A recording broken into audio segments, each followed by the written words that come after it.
Hey guys, today we're going to be upgrading the rear speakers in my 1985 Toyota Celica GTS. The tools you will need are wire strippers from any car audio toolkit, a screwdriver, a knife, a 1/4-inch wrench, a 12mm ratchet, a small screwdriver with the bit that comes with the Rockford Fosgate screws. You'll need some painter's tape and electrical tape. Then you'll also need your harness. And you'll also need some female quick disconnects because the ones on the harness are too small.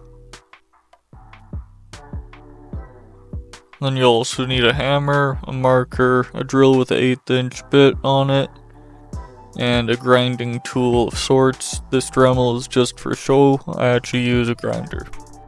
Start by removing the roll-up trunk cover and then fold down the seats. And then start removing these screws here. There's also a screw behind the seat belt here holding this plastic thing on. After removing the screw, just pry on it and it should come out. We can also remove the speaker cover itself now and expose the rear speaker. Pop the armrest up, then you should be able to just pull off the panel. Here's the rear speaker. Next you're going to pop up this cover, which is quite flaky with how old it is. And then you're going to remove these two bolts right here. Once you've removed the bolts, then you can take this off. Then there's one hidden screw right behind the panel here. You'll want to disconnect the harness from the speaker. Then you can start unscrewing the speaker from the bracket. After removing the screws, you can take out the speaker. Here's the old speaker. As you can see, it's quite sleek compared to the new speaker. Then there's two screws that you want to remove to take out the bracket. And there's this one little tab here at the bottom of the bracket that you'll have to pull up on to get it out. On the old speaker, there are these tabs that are bent up and down. As you can see, the bracket itself is bent similarly. And as you can see, the new speaker, it's not bent like that, and it's quite thick to be able to bend it. So we're gonna have to cut the sides and trim it to fit the bracket. First, mark the bracket because we need to flatten out these two tabs that are sticking up. Once you've made your marks, you can cut them out. This is what the bracket should look like after making your cuts. And then put your bracket on something hard that you can use as an anvil and start smashing it flat. Here we have our flattened bracket. Then go ahead and place your bracket over top of your speaker so you can mark out where it needs to be cut for the speaker to fit more snugly. Once you've made all your reference points, go ahead and transfer them to the other side of the bracket. Now just connect the dots. After you have your lines marked out, you can go ahead and start cutting out the excess.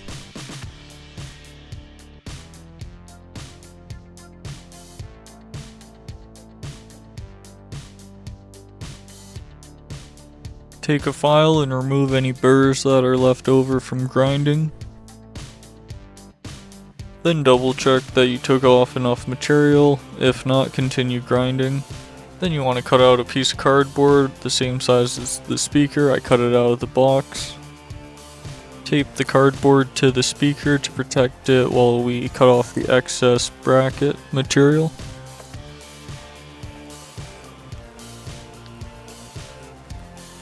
Tape up the bottom of the speaker too, because the magnet of the speaker will draw all the metal shavings to it, and this helps with the cleanup after so it doesn't quite get all inside the speaker.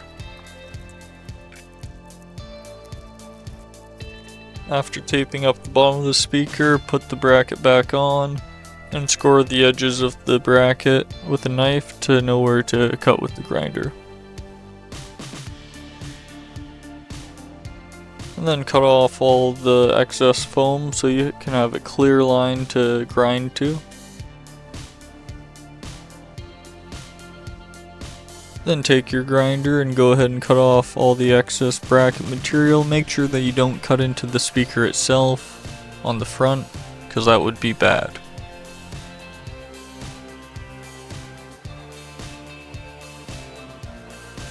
Then go ahead and drill 4 new mounting holes through the mounting plate and the bracket.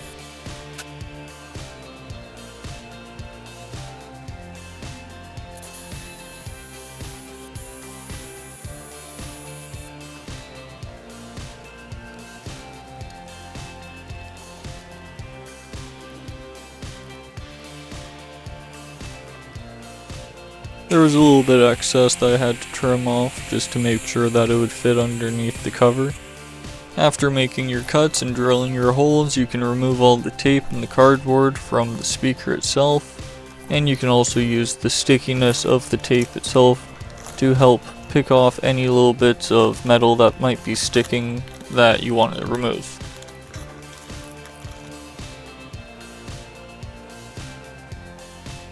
As you can see, the old speaker, it has the harness actually built into the speaker itself. So I found a harness on Amazon. However, these ends here, they're just a bit too small to fit onto the speaker, as you can see here. Go ahead and cut off the old ends, strip the wires, and replace them with the new ends. Go ahead and give the ends a nice little tug just to make sure that they're seated right.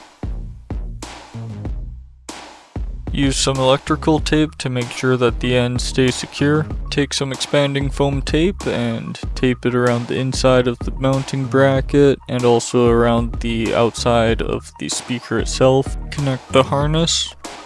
Reinstall the mounting bracket, same order that you took it out. Connect the harness and install the speaker. Start screwing down the speaker. Don't tighten each screw all the way down until you have all the screws mostly tightened. Then you can do the final tightening just to make sure that it's all evenly tightened. Since we flattened the bracket out, we're gonna have to hand tighten with just the bit and the 1/4" wrench, just because there's not enough angle to get even that small screwdriver in between where the screws are and where the glass is. Here's what the other speaker looks like installed. The harness is on the front instead of on the back like it is on the side that I've been working on. Once you have the speaker installed and all wired up, you can start installing all the panels in the same order you took them off. Since the new speaker is a bit thicker than the old speaker, we're gonna have to squeeze the panel on a bit more. However, it should go on no problem. After installing the hidden screw, you can go ahead and install these bolts again. Then start installing all the screws to the bracket. Here's what the other side looks like with the panels on. Go ahead and reinstall the cover of the speaker. It is a bit tight on there like I said, but once you get the screws in though, it'll hold it in place nicely. Here's what it looks like once it's finished. It always seems like you have a few extra screws or bolts, and luckily these ones are just from the old speaker. Go ahead and fold up the seats again. Reinstall the roll-up trunk cover. Roll and hook the cover back in place, and you're done.